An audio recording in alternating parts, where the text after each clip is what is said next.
सूर्य नमस्कार मुख्य रूप से मणिपुर चक्र को सक्रिय करता है।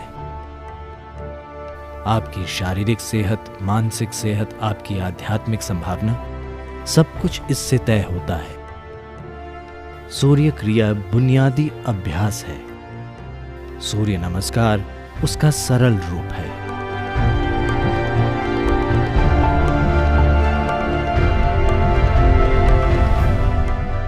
हठ शब्द में ह यानी सूर्य, ठ यानी चांद। सूर्य और चांद के बिना कोई हठ योग नहीं होता। तो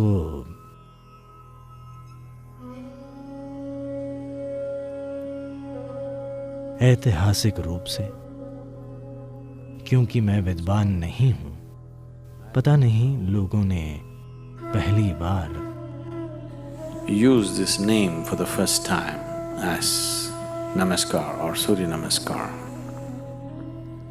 कब सूर्य नमस्कार नाम का इस्तेमाल किया था, पर अलग अलग जगहों में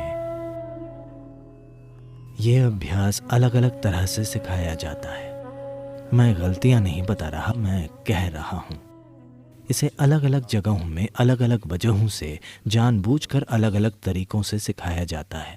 आश्रम में मुझे लगता है लोग 4 अलग अलग तरह के सूर्य नमस्कार का अभ्यास करते हैं। मैं एक अलग तरह का सूर्य नमस्कार करता हूं, यानी 5 तरीके।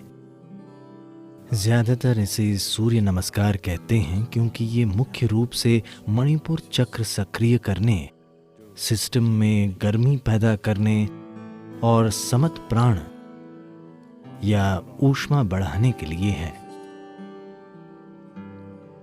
सौर शब्द सिर्फ एक प्रतीक नहीं है। मैं चाहता हूं आप ये समझें कि धरती पर आप जो भी गर्मी महसूस करते हैं वो वाकई सूर्य से आती है, जो कई तरीकों से इकट्ठी और मुक्त होती है।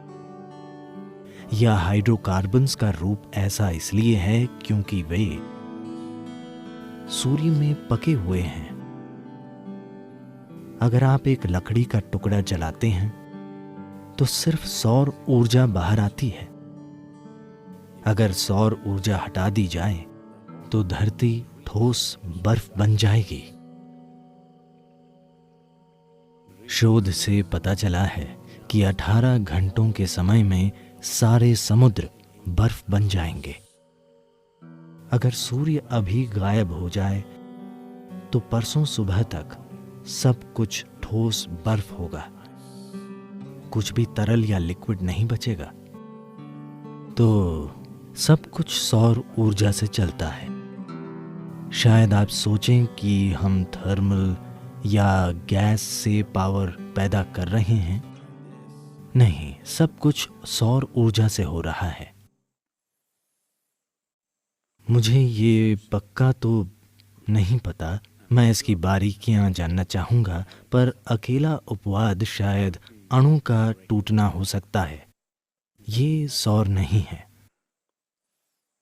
और तभी इसे सबसे प्रभावी और खतरनाक माना जाता है, क्योंकि उसमें इस सिस्टम के सामान्य ऊर्जा भंडार का उपयोग नहीं किया जाता, जो कि सूर्य है। So when we activate the sun in the system, the body begins to glow and shine. जब हम सिस्टम में सूर्य को सक्रिय कर देते हैं तब शरीर दमकने लगता है। अगर आपको कुछ ऐसी समस्याएं हैं जो आमतौर पर सिस्टम में ज़्यादा बलगम के रूप में प्रकट होती हैं, सिर्फ नाक में ही नहीं हर जगह बलगम बढ़ सकता है। जो व्यक्ति सूर्य नमस्कार करता है उसके ग्लैंड से निकलने वाले स्राव और बलगम के स्तर बहुत आसानी से संतुलित और ठीक रहते हैं। इससे सिर्फ शारीरिक सेहत ही नहीं, कई चीज़ें तय होती हैं।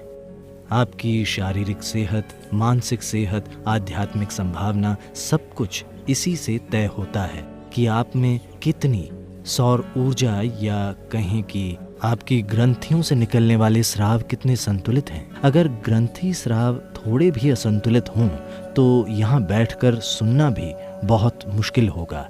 ध्यान या कुछ और करना तो दूर की बात है।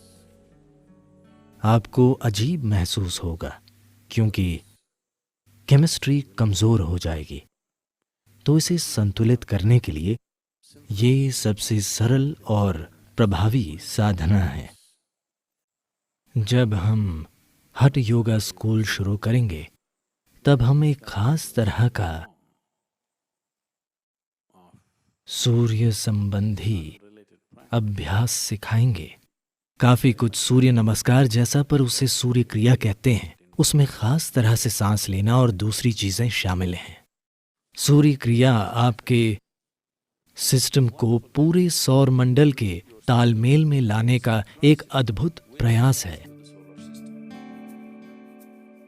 सूर्य नमस्कार और सूर्य शक्ति ये दोनों अभ्यास दूर के रिश्तेदार हैं। अगर आप लोगों को बारीक चीजें बताएंगे तो हर कोई नहीं समझेगा, तो उन्हें थोड़ा सरल बनाया गया है। अगर आप अपने और बड़े सिस्टम के बीच एक तालमेल बना लेते हैं, ये छोटा सिस्टम है और बड़ा सिस्टम सौर मंडल है, अगर ये दो चीजें एक साथ हैं तो आपकी शारीरिक, मानसिक और सांसारिक खुशहाली बिना प्रयास की होगी। आप जो भी करेंगे वो अच्छे से होगा। सूर्य क्रिया बुनियादी अभ्यास है। सूर्य नमस्कार उसका सरल रूप है। सूर्य शक्ति को मांसपेशियों और शरीर बनाने के लिए थोड़ा और सरल किया गया है। उसकी प्रकृति काफी कसरती है, वो एक पूरी एक्सरसाइज है। उसके लिए कोई उपकरण जरूरी नहीं है। आप किसी होटल के कमरे में हों या जहां भी हों, आप सूर्य नमस्कार या सूर्य शक्ति कीजिए, आप खुद को बिल्कुल फिट पाएंगे।